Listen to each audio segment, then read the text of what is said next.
Hello everyone. Today's tutorial will be on how to make a sublimated birthday hat. You heard it. That's right. A sublimated birthday hat. First, you're going to need a piece of material that you've sublimated onto, preferably 100% polyester. The higher the polyester, the brighter the brighter the print. So I took a piece of satin polyester and subbed this Elmo image onto it. Next, you're going to need a birthday hat. I've also was able to find this exact template online, but I chose to use just one that was already pre-made. Next, you're going to need something that you can, when you use this spray adhesive, that you won't get it everywhere. So, of course, that brings us to our next thing. I'm going to be using spray and bond fusible adhesive. Also, I have some tulle, and I'll use that to make the top of my hat, and ribbon, which I'll take it and ruffle it to sew along the bottom of my hat. Stay tuned, guys. We're going to lightly coat the hat with spray. I already had some on there, y'all, and I had to take it apart. And so that's why my coat looks so thick. But what I will tell you is a trick I learned as I place this. Make sure it's centered. The trick that I learned is the first time I actually put this on the wrong side. I put it to the front side of the fabric. With this particular satin, I was actually able to remove the hat from the fabric and then take a lint roller and roll that excess glue off of the front and just flip it over and go ahead and adhere it to the back. So that's the process I'm doing now. Let's see. We might have a couple little places we might need to stick. A little spray. I'm gonna bring this right here because again, I don't want this spray everywhere because baby, it's tough out here. You just want to go ahead and smooth it in. You don't want it too thick. Like I said, mine looked thick, but it was because it was already dried up. But you don't want it too thick because what'll happen is if your material is see-through like, white like this and thin, you'll actually be able to see the clumps of spray. So let's check it out.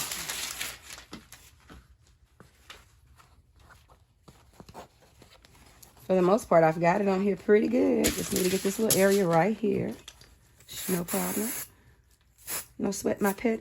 Isn't that what Bart Simpson said? I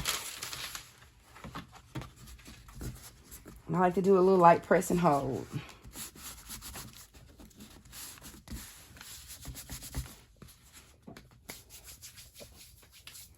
All right, and as you see,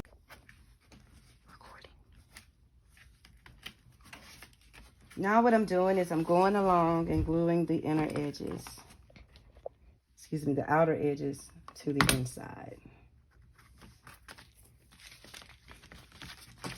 Just take a little hot glue, place it along that seam.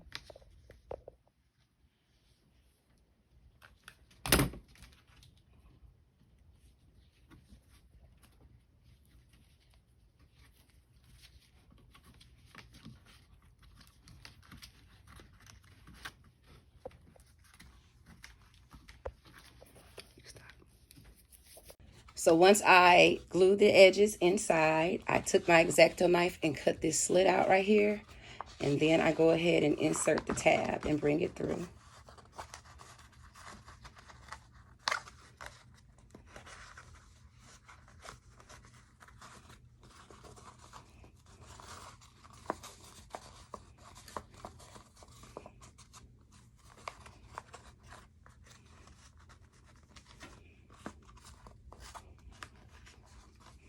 Voila, there we go. And then what I'll end up doing is I'll bring something, to close it up. I'll bring a seal over here to get these ravels off, but I'll bring it back and show you just a little bit. Okay, everyone, I want to come back and show you the final step. So I actually honestly had recorded this video. I had actually completed this hat, and then I realized I didn't record those last two steps, so I had to come back. So here we are. I was afraid to pull this all the way off, but what I did is I created a tulle puff ball, and you can use any type of ball that you want. And all you're gonna do is take hot glue and push it into the center of whatever it is that you're adhering to the top. These can be made out of yarn. You can actually buy the balls. You can have like feathers. And for this ruffle part, normally I actually buy my fabric made like this at Joann's. Just so happened for this order, I didn't have it.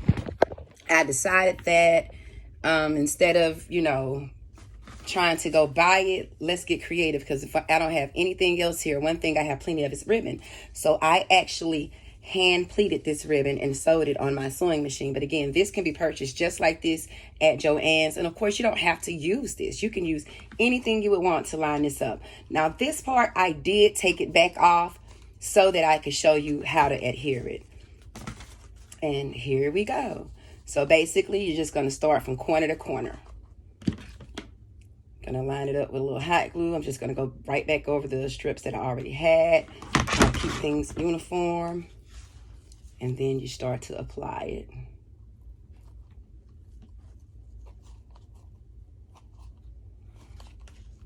Go on around, add a little bit more, and basically you're gonna do this until we're all the way around.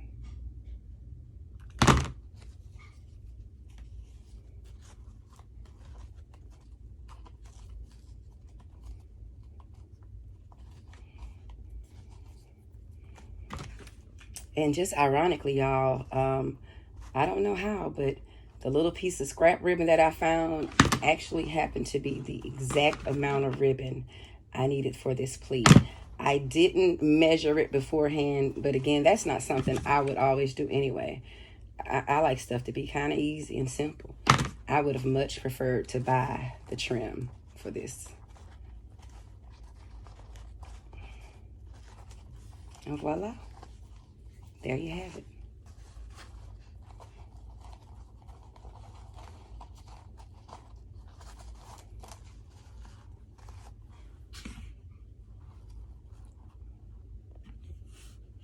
And y'all, this was my idea out of my own head too. Like, I just needed to make this hat, and I just wanted to see how I could actually utilize sublimation to make it easier. And here we go.